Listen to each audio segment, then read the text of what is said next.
Mbak Dewi, ini menarik kan soal undang-undang perlindungan ya, butuh regulasi untuk pekerja Ini Mbak Ika. informal. Ini Mbak Ika. Oh, Mbak Ika. Ya.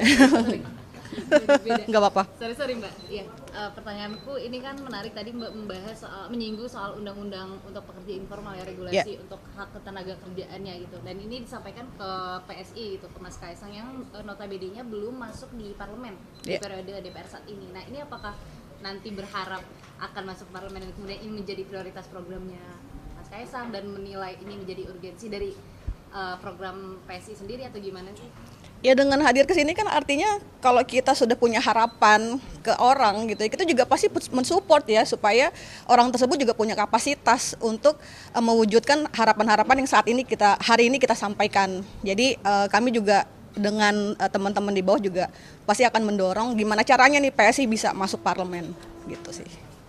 Dari Mas Kaisang, Mas, seperti apa sih concernnya dari PSI? Ya balik lagi. Pekerja informal. Ya tadi kan sudah di banyak hal yang disampaikan oleh Mbak Ika mengenai pekerja informal, banyak masalah, tapi kita harus kerjakan lah. Kita ketika nanti insya Allah kami masuk ke parlemen, insya Allah akan kami selesaikan satu persatu.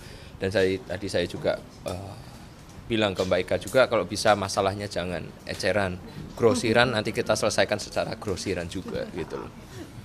Mas Kaisang, ini ketemu sama pekerja informal, apakah menganggap kelompok pekerja informal membawa insentif elektoral dari PSI juga atau gimana? Kalau buat saya tadi, saya sebenarnya berterima kasih dengan Mbak Ika tadi yang mungkin secara informal mendukung kami, tapi kami sebenarnya datang ke sini bukan untuk meminta dukungan, tapi lebih untuk mendengar aspirasi dari teman-teman yang serikat yang membawa banyak pekerja informal. Itu aja sih. Saya nggak bilang saya suruh dukung PSI, iya kan? Nggak ada. Dan saya benar-benar pengen ini kok memperbaiki kualitas khususnya untuk nanti pekerja informal, salah satu yang tadi lewat BLK tadi yang dimana BLK-nya untuk sekarang masih BLK itu tadi apa? Badan Latihan Kerja yang belum begitu maksimal. Kami berharap kedepannya dapat lebih maksimal yang dimana itu adalah menjadikan soft skill buat pekerja-pekerja khususnya pekerja informal jadi tambah lebih baik. Dah, itu aja. Terima kasih. Mas Kaisang, soal survei internal TPN. Apa? Alah, udahlah nanti aja itu. Sholat Jumat. Indikator itu bilang bahwa Jadi TPN Ganjar itu kan punya survei internal Mas. Nah di situ Pak Prabowo sama Mas Gibran. Bentar. Satu aja ya. Pilih salah satu yang mana. Aku boleh dong. Ya, kan udah tanya terus gantian yang lain. Hah?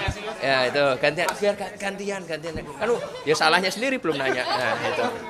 Menurut hasil survei Ya, kan itu sama kok. Sama kok. masuk parlemen ini gimana nih Mas? Apa? Menurut hasil survei CSIS, Iya. masuk parlemen ini gimana nih? Ya nggak apa-apa, kami akan bekerja jauh lebih keras lagi, tapi semua harus tahu dulu survei sebelum saya masuk kan masih 0, ketika saya masuk mulai naik jadi 1, habis itu sekarang sudah menjadi 2, ya kita harus syukurin kan. Tapi kita harus bekerja jauh lebih keras lagi supaya kita nanti bisa masuk ke parlemen. Itu aja. Ya, kan satu. Download Tribun X sekarang. Menghadirkan lokal menjadi Indonesia.